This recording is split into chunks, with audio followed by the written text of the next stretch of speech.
Okay, I didn't know this before this morning. Jake taught it to me. So the word Nineveh for the city, it means the city of the people who worship the god Ninni. Okay, so Nineveh is the city of the people who worship the god Ninni. And the representation of Ninni, the god that they were praying to, not the real God, they were praying to a god who they represented as a big fish.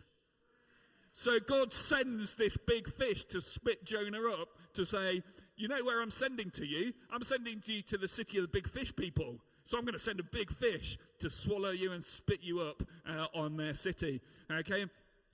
So I like that. I think God's got a sense of humor. And this time, when God says it, Jonah goes. And this time, when God says to Jonah, go, he doesn't just say, tell them this message. He says, I'm going to tell you exactly what to say, because you've clearly shown you can't be trusted. Okay, so he says, say what I say to you. And this time, Jonah goes, and it says, Nineveh's a big city, and it takes 3 days to walk through it. Okay? It's probably about the same size as Mansfield. So if you imagine trying to walk through all the streets of Mansfield, I don't know how long it would take you, maybe about 3 days. It seems like a good guess to me. Jonah's heart's really not in it still. So Jonah goes a third of the way. He goes 1 day into the city. So imagine I'm trying to get to the back. He goes to about here. He goes, I think I'm done. And that's it. That's all Jonah does. So Jonah's still not obeying God fully. He's still not like really going for it and doing everything. And do you know what? When I hear this story and hear what Jonah says, because Jonah says to them a sermon which is 5 words long in Hebrew. And I bet you're all wishing that I would do a 5-word long sermon. But his sermon, I don't know what it is in Hebrew. In English, it's slightly longer. And he says, 40 more days and Nineveh will be overturned. Okay, that's his message to them. And the word that he uses for overturned is one of those words that's quite hard to translate because it's used in 2 different ways in the Bible. Sometimes it means change and sometimes it means destroy. Okay? And Jonah, because he doesn't like Nineveh, is definitely going in and telling them that it's going to be destroyed. He's using it in that context. Okay? I like to think of it a little bit like the phrase, I'm going to rearrange your face. Rearrange is a word that can mean something good. It's just changing it. But when you use it in that threatening way, I'm going to rearrange your face, then it's very threatening, isn't it? So Jonah's using a word which doesn't have to mean threatening things to threaten the people of Nineveh. He's saying, you're 40 more days and you're going to get rearranged. Okay, that's his sermon. That's it. That's all he says to them. Bye. That's all he says. Is that a good sermon? Liz is like, yeah, I like that. I'll go with that. Great. To our standard, that might not be a very good sermon. It sounds a bit doom and gloom. It sounds like the worst of like a street preacher standing on the corner shouting, you're all going to hell! And then nothing else. There's no hope in it. There's no, what do we do about it? And that's what happens. Do you know what? In this story, it always helps me to imagine this kind of thing happening in Mansfield. Should we just imagine that for a moment? Okay, so we're going to imagine that Jonah's coming in from Plesley, because all good things come from Plesley. Maybe. So Dave and Eileen, they're coming down the road from Plesley. They've got a word from the Lord, and they've got to tell the whole of Mansfield. They're feeling a bit tired, though. So they make it through like Bull Farm. They do Bull Farm. They do a little bit of the edge of Woodhouse. They do Ladybrook. And then by the time they get to here, to St. John's, they're like, I reckon we're about done. And so they just stop at St. John's. And they've not done anything for Forest Town. Forest Town haven't had Dave and Eileen go through, telling them they're going to be destroyed. None of these other places, the rest of the centre of town didn't get the message. But because this is such a weird thing, like these people are just walking down the streets of Mansfield saying 40 more days and Mansfield's going to get rearranged. Everyone's like, what? This is crazy. And so the news starts to spread faster than they're walking. Okay, people pass it on. They're tweeting about it, social media and stuff. They didn't have that in Nineveh, but I imagine people were running ahead in the street saying, have you heard what this crazy guy Jonah's saying? He's telling us that we're going to be rearranged in 40 days. What are we going to do about it? And it spreads until it gets to the ear of the king. We don't have a king in Mansfield. He lives in London. But I'm imagining here, for Mansfield's context, let's say it reaches the ears of Ben Bradley and Andy Abrams, okay, and the council, okay, and the council have a big meeting, and they're like, 40 days and then we're going to get rearranged. What are we going to do about it? I know what. We're going to send out a message to the whole of Mansfield saying, hey, everyone, stop doing drugs. Stop bullying people. Stop being violent. Stop littering. Stop all of the bad stuff that you're doing right now. That's part one. Then, no one's allowed to eat or drink. Okay? A fast for everyone. No eating or drinking in the whole of Mansfield. And then, everyone's got to put on funeral clothes. Okay? Everyone's got to put on funeral clothes. That's what sackcloth and ashes were in those days. Everyone's got to put on funeral clothes. And when I say everyone, I mean everyone. Shirley, get your sewing kit out, because we need jackets for your dogs, little black booties for your hamsters, a black tie for your goldfish. Everyone, from all the humans and all the pets, all the animals, you've all got to follow these instructions and dress in funeral clothes. I can just imagine the response. I think it would go down really well. I don't think it would go down well at all. Given how much people complained about COVID restrictions, can you imagine how much people would complain about being told you're not allowed to eat or drink, and you've all got to wear funeral clothes? There'd be riots. Everyone would be, well, people just wouldn't listen, would they? They'd say, this is ridiculous. We're not doing that. But, did you see that in the story we just heard, in Jonah's day, the whole city of Nineveh, they did what the king said. They all stopped eating. They all stopped doing bad things. They all put on sackcloth. They were all turning to God, turning away from the bad things and turning to God. That's amazing, isn't it? Well, we can barely imagine it, because if we thought that that kind of thing could happen in Mansfield, we'd be like, wow, that'd be incredible. Because not only did they stop doing all the bad stuff, but they all turned to God. Can you imagine if everyone in Mansfield, 120,000 people, showed up to church next week? We wouldn't be able to cope, would we? We wouldn't be able to fit them all in. It'd be standing room only. We'd have to work out a way of broadcasting it outside and into the parks and everywhere. It'd be crazy. 120,000 people all turning to God in 1 week. That's what happened in Nineveh. What an amazing story. I can see why we're studying this, why we're looking at this in the Bible. I want to play a couple of games with you guys now. Are you all up for a bit of games? Games, maybe, 1 or 2 people, 3 or 4 people. We're going to play a couple of games, okay? The first one is going to involve all of you. It's an all-play together game, so you all need to stand up if you can, okay? And this game is called North, South, East, West, okay? And we're playing it with a twist, okay? North, South, East, West, okay? And when I shout out a direction, you have to turn not in that direction, okay? So if I shout east, you all have to not face east. You're all facing east. East, you have to turn and face somewhere else. Okay, west, you can't face west. North, you can't face north. South, you can't face south. West, you can't face west. East, you can't face east. Okay, who's confused? A few people. Okay, is it easier if we turn and face the one that I shout? Is that easier? Okay, let's do that way round. Okay, east, west, north, south. Oh, you guys are way better at that one. Fantastic, good work. Give yourselves a round of applause. Sit down. Okay, the reason we were playing that game is because, and I've done this with schools when they come in to hear about baptism. In baptism, we talk about a word called repenting, which means turning. Okay? And God calls us to turn away from bad things. But if that was all he called us to, it would be like that first game where you're like, I kind of know what I'm not supposed to be looking at, but where am I supposed to be looking? Okay, it's much more confusing to do that. So God says, turn away from bad things, but turn towards Jesus.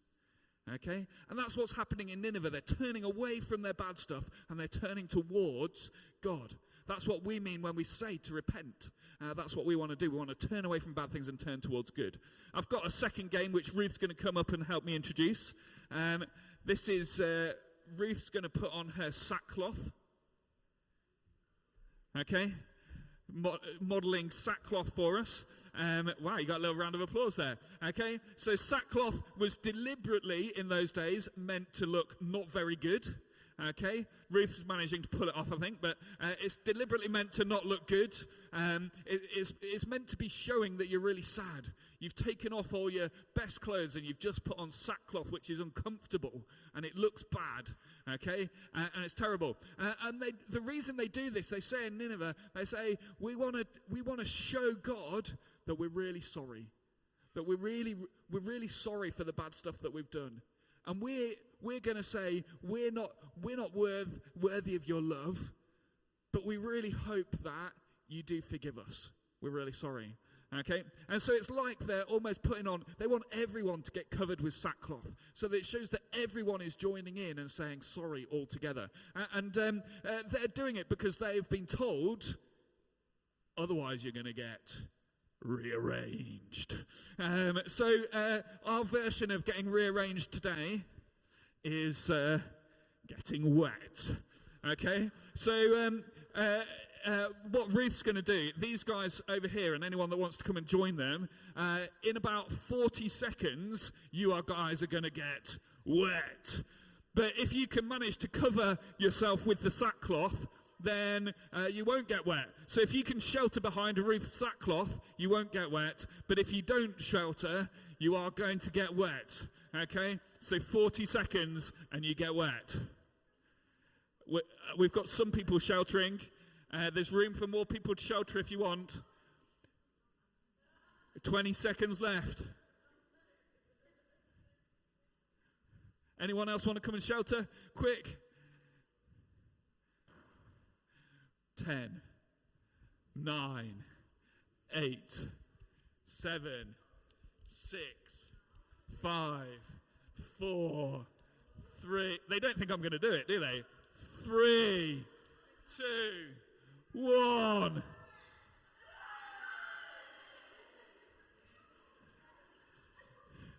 Okay. Did you get protected behind Ruth? No.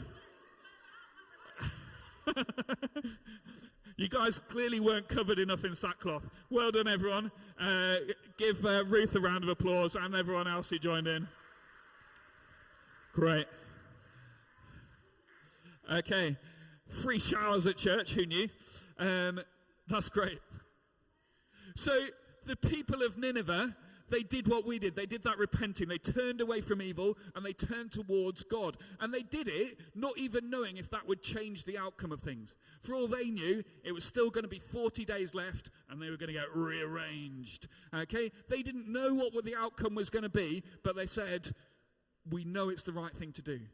So we're going to do it. We're going to turn to God. Even if we've only got 40 days left, we're going to spend those 40 days turned to God. That's a great attitude, isn't it? Okay, well done, Nineveh. Okay, they got the message and they did what they were supposed to do, even though it was only a 5-word sermon that got delivered to them about getting rearranged. They understood what they were supposed to do. Let's give Nineveh a round of applause. Good job, Nineveh. Okay, great job. And what happens? Well, God says, yes, you got the message, Nineveh. And now you're going to find out that I am the kind of God who does forgive, who's slow to anger and swift to love people, okay? And I forgive you. You're fine, okay? I'm not going to do evil to you. I'm not going to rearrange you.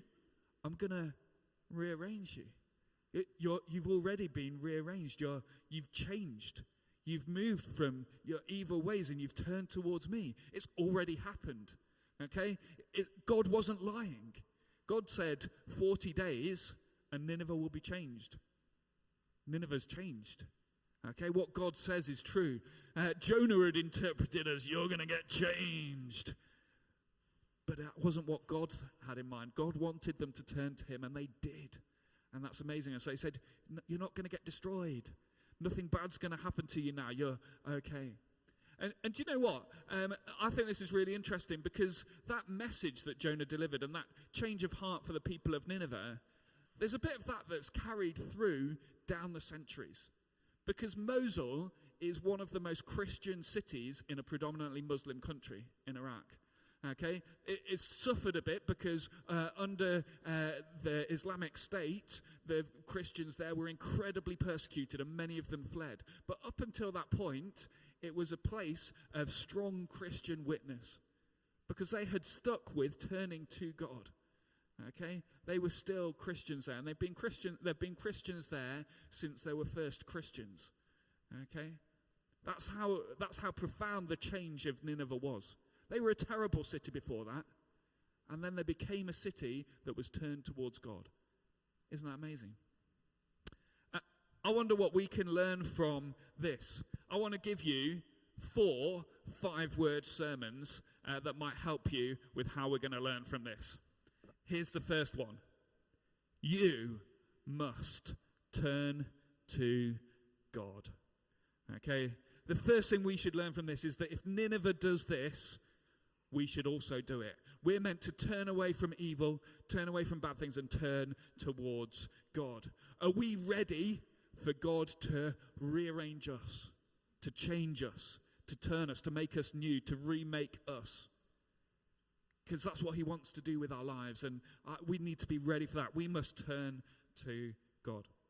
Second sermon. We have a better message. Okay? Jonah's message was all about destruction, wasn't it? It wasn't a great sermon. 40 more days and Nineveh will be overturned. Our message is so much better. We've got a message of hope in Jesus, that he loves us and that he's come to save us and rescue us. Okay? We've got the amazing message of Jesus, so we have a better message. Okay, third one. It's kind of a question. How long until Mansfield turns? How long until Mansfield changes? Because that's what we want to see, isn't it? We want to see Mansfield giving its life to Jesus, turning to God.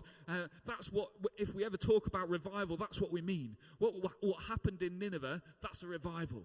A whole city turning to God. That's what we want to see here. A whole town turning to God. That would be so amazing, and that's what we're desperately praying for. That's why we're feeling called into mission, because we want to proclaim this great message that we have of Jesus, the light of the world, hope for everyone. We want to tell people, and we want to see this town change. And the final one, and this is your kind of challenge to go away with, and I'm going to give you a bit of a chance to talk about this in a moment. But my challenge for you are, what are your 5 words? If you had 5 words to change the world, if you had 5 words to change Mansfield, if you had 5 words to change a person's life, what 5 words would you use? It's quite a cool challenge, because sometimes I think we feel like we have to say everything. But sometimes a simple message is all we need. So we're going to do a bit of thinking a bit later. I'm going to invite the band to come back up now. We're going to sing a song. And as we sing this song, you might want to be thinking, what are your 5 words? How is God challenging you to be part of his mission to save Mansfield and help Mansfield turn and change? This song's Oceans, and it talks about being called out upon the waters, the great unknown. But we're going in the strength of God. So let's sing this song together. And you might want to be thinking and praying about this in your heart as we sing. So do you want to stand and let's sing Oceans?